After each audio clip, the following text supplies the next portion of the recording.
एक कांदा कट करून घेऊ. तर चला बारीक असा कांदा चिरून घेतला. त्यानंतर टमाटर, तर माझ्यापाशी अर्धा टमाटर होतं म्हणून ते अर्धे टाकणार आहे त्यात. तर टमाटर कट करून घेतलेला आहे. तर आता मिरच्या घेऊयात दोन आणि ते कट करून.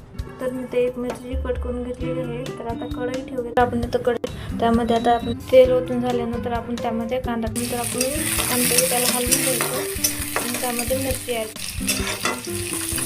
आणि तो हलवून घ्यायचं. त्यामध्ये आता टमाटर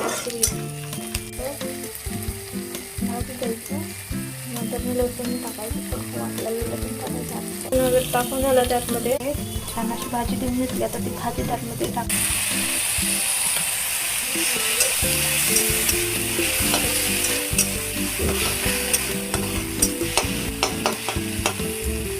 तुमच्या आवडीनुसार कोणतेही डाळ टाकून घ्यायचा. कांद्यात कढीपत्ता, तर मी तर मोठा असा कांदा एक चिरून घेतलेला आहे आणि कढीपत्त्याचे पानं 7-8 टाकलेले आहेत त्यामध्ये.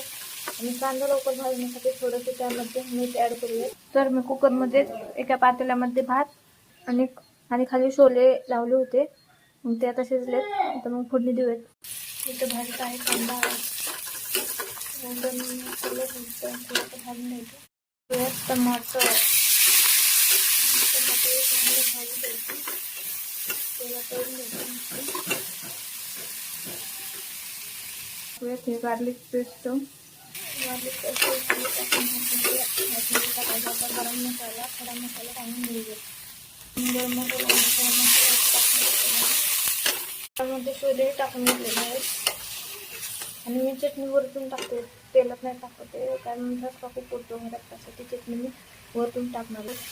तर बघा मी वरतून चटणी वगैरे टाकून घेतलेली आहे. आणि हे चपाती बरोबर नाही खायला पाहिजे, मी भाताबरोबर खायला बनवते. छोले चपाती जर खायची असते तर ते मसाला वगैरे वाटून टाकून. आमच्यांना जास्त मसालेदार पदार्थ नाही आवडते, त्यासाठी मी मसाले कमीच वापरते. अशा प्रकारे प्लेट रेडी केलेली आहे. तर चपाती घेतली, भात, गाजर, छोले आणि मेथीची भाजी. असं मग दुपारचा स्वयंपाक होता. ज्यांना आता जेवायला दिलेलं आहे, प्लेट वाढली, आता त्यांना जेवायला नेऊन देते. तर चला बाय. आवडला असेल तर लाईक करा, कमेंट करा, शेअर करा. बाय.